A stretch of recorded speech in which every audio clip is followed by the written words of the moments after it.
ഇന്നലെ വൈകിട്ട് 4 മണിയോടുകൂടിയാണ് ധർമ്മസ്ഥലയിൽ ഇത്തരത്തിൽ സംഘർഷ സാധ്യത ഉടലെടുക്കുന്നത്. 11 പോയിന്റിലെ തിരച്ചിൽ മതിയാക്കി അവിടെ നിന്ന് ഉദ്യോഗസ്ഥർ മടങ്ങുന്നതിനിടയിലാണ് അവിടെ ഉണ്ടായിരുന്ന ചില കന്നഡ മാധ്യമ പ്രവർത്തകരും ട്രസ്റ്റ് അനുകൂലികളായ യുവാക്കളും തമ്മിൽ വാക്കുതർക്കത്തിൽ ഏർപ്പെടുന്നത്. അതേ തുടർന്ന് പിന്നീട് അവിടെ ഒരു സംഘർഷം ഉടലെടുത്തു.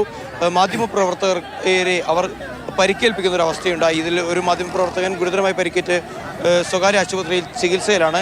ഇത് തൊട്ടു പിന്നാലെ തന്നെ ഇരു വിഭാഗത്തിലും കൂടുതൽ ആളുകൾ ധർമ്മസ്ഥല ട്രസ്റ്റിനെ അനുകൂലിക്കുന്ന ഒരു വിഭാഗം ആളുകളും അതോടൊപ്പം തന്നെ സമരസമിതിയുടെ അംഗങ്ങളായിട്ടുള്ള ആളുകളും രണ്ട് വിഭാഗങ്ങളിലായി തടിച്ചു കൂടിയതിനു ശേഷമാണ് അവിടെ വലിയ തോതിലുള്ള ഒരു സംഘർഷ സാധ്യത ഉടലെടുത്തത്. അതിനിടെ 2012 ധർമ്മസ്ഥലയിൽ ബലാത്സംഗം ചെയ്ത് കൊല്ലപ്പെട്ട സൗജന്യയുടെ കുടുംബത്തിന് നേരെയും ആക്രമണം ഉണ്ടായി. സൗജന്യയുടെ അമ്മാവൻ സഞ്ചരിച്ചിരുന്ന വാഹനത്തിന് നേരെ ആക്രമണം ഉണ്ടാവുകയായിരുന്നു. വാഹനം അടിച്ചു തകർക്കാനുള്ള ശ്രമങ്ങൾ നടന്നു. സീറ്റുകൾ കുത്തിക്കീറി, ചില്ലുകൾ അടിച്ചു തകർത്തു. പിന്നീട് അതല്ലാതെയുള്ള മറ്റ് മലയാളികളടക്കമുള്ള ആളുകളുടെ വാഹനങ്ങൾ തകർക്കാനുള്ള ശ്രമങ്ങൾ നടന്നു.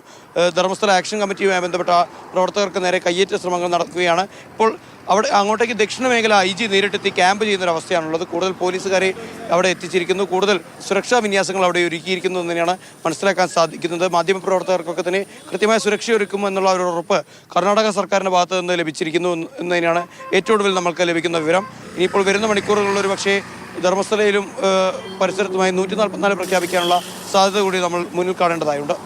ഇനി വരുന്ന ദിവസങ്ങളിൽ ഒരു പക്ഷേ അന്വേഷണത്തിനെ പോലും വലിയ തോതിൽ ബാധിക്കാനുള്ള തരത്തിലേക്ക് അവിടെ ഇത്തരത്തിൽ സംഘർഷങ്ങൾ ഉണ്ടാകുമോ എന്ന ഒരു ആശങ്ക SIT സംഘത്തിനുമുണ്ട്. ധർമ്മസ്ഥലയിൽ നിന്നും സാരംഗ് സുരേഷ്, മാതൃഭൂമി ന്യൂസ്.